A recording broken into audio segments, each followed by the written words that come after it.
Hello and welcome to Leeds Hacks News. I'm Sloan Caetano. And I'm Amelia Canty, and today's top headlines are: An exhibition in Leeds aims to make sex less taboo. A Yorkshire derby kicked off on Saturday as part of Women's Football Weekend.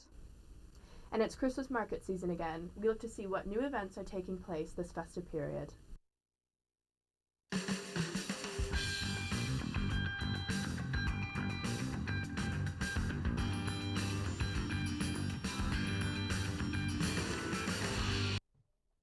A sex-positive group is creating Leeds' first anonymous sex exhibition, Ungagged. It is designed to showcase questions, confessions, and experiences people may have in relation to sex. The group aims to take the stigma away from talking about sex by putting real experiences on display. Mia Eden reports. Leeds-based group Ungagged has set out to open the conversation about sex, creating a sex-positive exhibition. The project aims to destigmatise sex within young people.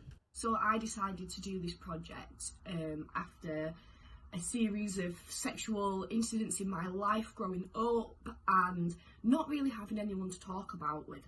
To uncover that, especially in young people, and open up the conversation and battle the stigma about what's really going on in people's sex lives and about being open and accepting and tolerant to everybody else's needs and wants. Ungagged believe that open conversations about sex will make young people more open-minded to the topic. Whether the exhibition will actually help is up for debate. I just think that it'd help people come out about more problems that they have or feel safe to talk about things. So I think sex sometimes is, sometimes is a hot and hidden topic that no one wants to talk about that. And many times there are lots of problems that happen because people don't know. I mean, there's certain things that people may have like a view against. Maybe that's not appropriate for today's times. To join the conversation, you can submit your questions or confessions through a survey on the Ungagged social media. Mia Eden reporting for Leeds Hack. This year, as more people start to make more conscious food choices, we could see our dining tables on Christmas Day looking very different. Instead of turkey and stuffing, you could be tucking into a steaming nut roast. Kirkgate Market hosted a vegan food festival over the weekend. It showcased a variety of different vegan foods and products, aiming to show people that living a plant-based lifestyle doesn't have to be restrictive. Festival goers explained why they were there.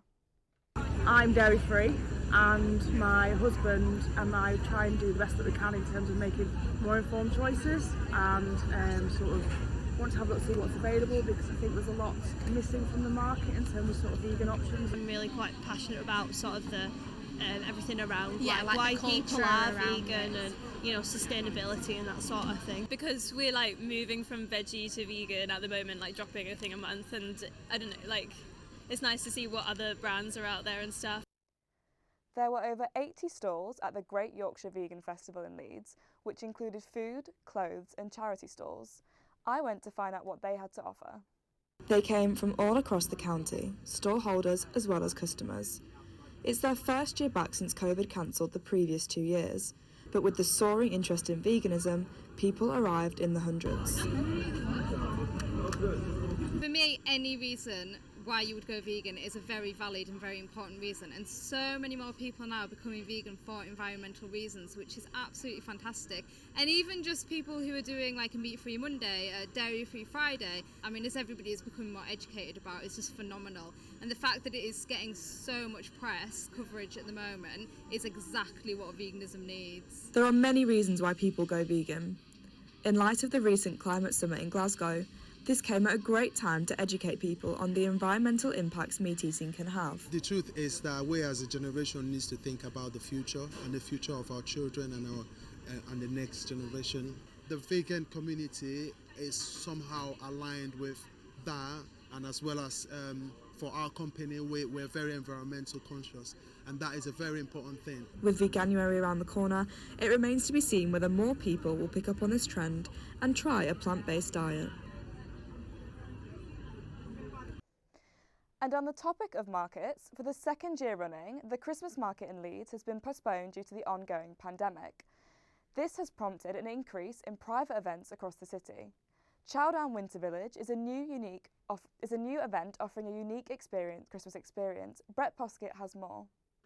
I'm here in Millennium Square, Leeds, where normally the area will be packed full of stalls ahead of the German Christmas market. However, this year it is quiet here, and the residents of Leeds are having to look for alternative ways to celebrate over the festive period. Chowdown in Leeds is offering a unique alternative to the German Christmas market. Like a multi-purpose winter venue.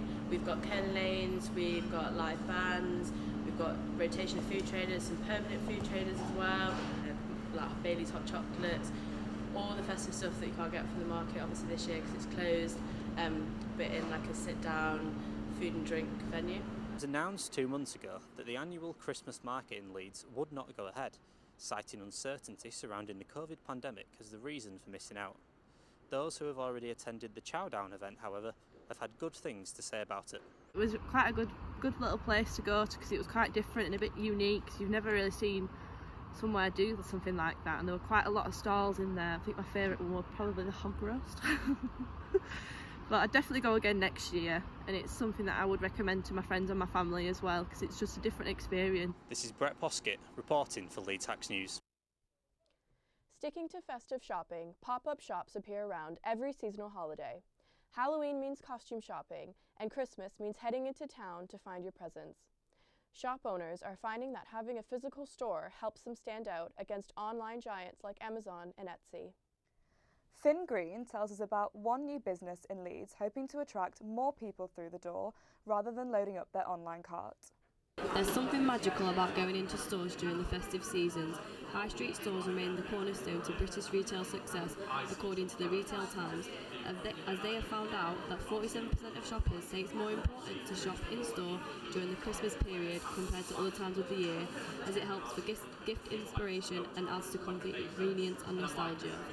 As one of the best shopping destinations in the UK, there's nowhere better to tick off your Christmas shopping list than here in Leeds. Christmas pop-up shops come up every year, and 2021's new Christmas shop is open right now on Brigade to meet all of your festive needs. We have Christmas shops. They've had it for 25 years in Sheffield. It's the first time they've done it in Leeds, so not many people know we're here.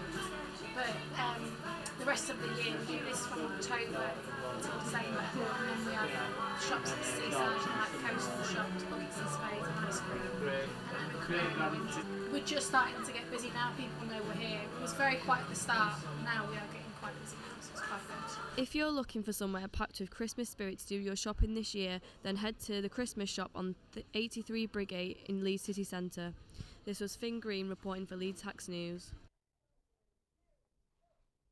It really is the most wonderful time of the year in Meanwood, where the annual Christmas light switch-on has just taken place. Small businesses are happy to be back after coronavirus meant last year's switch-on was cancelled. Louisa Trussell has more. This year in Meanwood, there has been a big emphasis on spreading kindness and being generous post-pandemic. With 61% of businesses having had serious financial concerns at some point in the pandemic, small vendors are overjoyed to be trading again now that the light switch-on is back. For the past few years we've been doing something like this, and it's been sort of an event to look forward to, and everybody absolutely loves it. And last year it was like, oh, the lights are on, bringing all Meanwood together and all the planning and everything, and doing this is magical. Watching the children write to Santa is just lovely. The total cost of COVID-19 on small businesses is higher than anticipated, with a cost upwards of £126.6 billion. James Coupland has experienced a serious loss of business over the past year, which has badly affected him financially. Not just from a financial point of view, but just being involved and just being everyone out together, and just you really notice that from especially in Meanwood with this like really strong community vibe. The community here at Meanwood has come together to put on such a special event tonight, where love and positivity are at the heart of the Christmas light switch on. I'm Louisa Trussell reporting for Leeds Hacks. A portion of Kirkstall Nature Valley Reserve has been bought for just £1 by Leeds City Council. The reserve was saved from auction by campaigners who were looking to preserve the area. Armley councillor Lou Cunningham said she was overjoyed and that the Kirkstall Reserve in the Armley ward was safe in our care. The council is said to have requested the Yorkshire Wildlife Trust to undertake management and conservation of the site. Claire Turner, who works for the trust, said she was thrilled by the news. At the moment it's free for anybody to use, and because of how the land was used before, you can't actually use it for anything else. So it doesn't seem fair that somebody can buy something and have rights to it. You take other people's rights to walk on it away. Friday marked the start of Women's Football Weekend, with fans across the country heading down to support their local club. Women's football has enjoyed a rise in popularity after the 2019 World Cup, and the weekend's games were used to boost the profile of the sport. Emmy Penkett went to watch Bradford City Women's clash with Barnsley to see how the sides optimised their time in the spotlight. Women's Football Weekend got off to a surprisingly quiet start, a minute's silence, but when Bradford City women kicked off against Barnsley, the quiet was quickly drowned. Women's Football Weekend was celebrated by teams across the country, and in Bradford they wanted to showcase the best of their players. Male sports superstars are celebrated often here in Leeds. This is Rob Burrow, a famous rugby player. Women's Football Weekend not only celebrates female footballers, but female athletes across the country. Anaya Charles and Valeria Martin have been with Bradford City for many, many years. Probably I was captain for maybe 7-8 years. Obviously a massive responsibility, but it was such a rewarding one as well. It don't matter what anyone else has to say. Obviously in this world there's a stigma of boys are better than girls. I got into it because a PE teacher gave me a leaflet about trials at Bradford, so I thought, yeah, I'll give it a go. And yeah, since then I've been at Bradford. It wasn't just the players who were celebrating this weekend. Matthew Kermode, Bradford's club secretary, was also excited the opportunities this weekend will bring. In terms of attendances, for us, our own are sort of lower than I would like them to be. We proved that when we beat Leeds at Valley Parade. Back in September, we got over 500 people there, which created an amazing atmosphere. Despite conceding 2 goals in the first 15 minutes, skipper Martin led her team to victory. They drew 3-3, which means the game would be decided by penalties. The odds fell in their favour and they won 2-4, wrapping up a thrilling weekend. I'm Emmy Penkett, reporting for Leeds Tax. That's all for today. See you next week. Thanks for watching. Goodbye.